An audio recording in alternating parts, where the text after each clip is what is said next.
그렇게들 말씀을 하시더라고요. 뭐냐면 이 말뜻은 뭐냐면 스스로가 독박 육아에 빠져드는 거예요. 스스로가 자기가 아기를 배고 있고 아기를 출산하면서 자기만의 그런 계획들이 있을 거예요. 플랜이. 하지만 남성분들은 그 플랜을 잘 모르고 그에 따라갈 수가 없거든요. 왜냐면 일단 남성이랑 여성은 달라요. 행동하는 것 자체도 다르고 놀이도 다르고요. 여성분들은 이제 감성적인 거, 감정적인 거의 역할을 되게 많이 해주고요. 그래서 정서적인 역할을 담당을 해요, 애기한테. 반면 남편분들은 사회적인 거, 그러니까 놀이를 통해서 사회적인 그런 것들이 발달이 된답니다. 그러니까 다를 수밖에 없어요. 키우는 것도 다르고 애기 보는 과정도 다르고 애기를 대하는 것도 다르고요. 하지만 그 다름 속에서 애기들은 분명히 아빠는 아빠대로 엄마는 엄마대로의 그런 놀이를 통해서 발달되는 것들이 있거든요. 근데 무조건 엄마들은 자기 방식대로 따라줘야 돼 라고 하면서 자기도 모르게 자기 스스로의 자기 프레임에 빠지는 경우가 많아요. 그러다 보니 점점 자기 스스로의 독박 육아에 빠져드는 경우가 굉장히 많습니다. 한번 이 영상을 보시는 분들이라 그러면 한번 곰곰하게 한번 생각을 해보세요. 왜 내가 스스로 독박 육아에 빠졌는지. 그리고 또 뭐가 있냐면 감옥 없는 창살이라고 하죠. 독박 육아랑 감옥 없는 창살이랑 결국에는 같은 맥락일 거예요.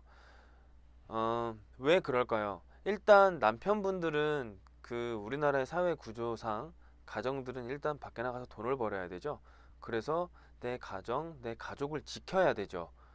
그리고 먹여 살려야 되고 그러다 보니 어쩔 수 없이 스스로 독박 육아나 아니면 감옥 없는 창살에 갇히는 경우가 많고요. 사회적으로 그렇죠.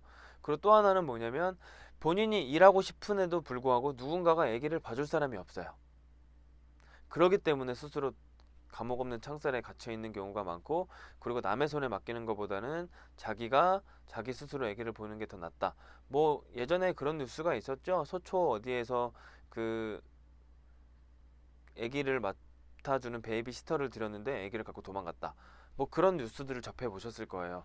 그런 걸로 인해서 사회적 불안감 때문에 오히려 더 아기랑 더 엄마랑 둘이서만 생활할 수밖에 없는 그런 환경, 그런 사회적 구조가 될 수밖에 없었는데요. 저는 여기서 이렇게 반문하고 싶어요. 과연 독박 육아와 감옥 없는 창살에 갇혀 있는 엄마는 행복할까요? 혹은 그런 엄마랑 있는 아이는 행복할까요? 정서적으로 엄마랑 교감하는 아이가 엄마가 행복하지 않은데 아기도 과연 행복함을 느낄까요? 전 아니라고 봐요. 전 여기 대목에서 이렇게 얘기를 하고 싶어요. 그리고 제가 만나본 사람들한테 꼭 이런 얘기를 해드리거든요. 본인이 행복해야 된다. 그러기 위해서는 이기적일 수밖에 없다. 이기적이 좀 되면 어떠냐?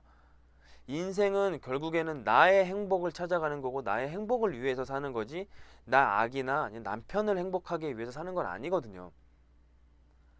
그렇다 그러면 저는 그렇게 솔루션을 들어요. 만약에 누군가가 돌봐줄 수 있는 사람이 있다 그러면 괜찮지만 돌봐줄 수 있는 사람이 없다 그러면 순전히 남편한테 아기를 맡겨라.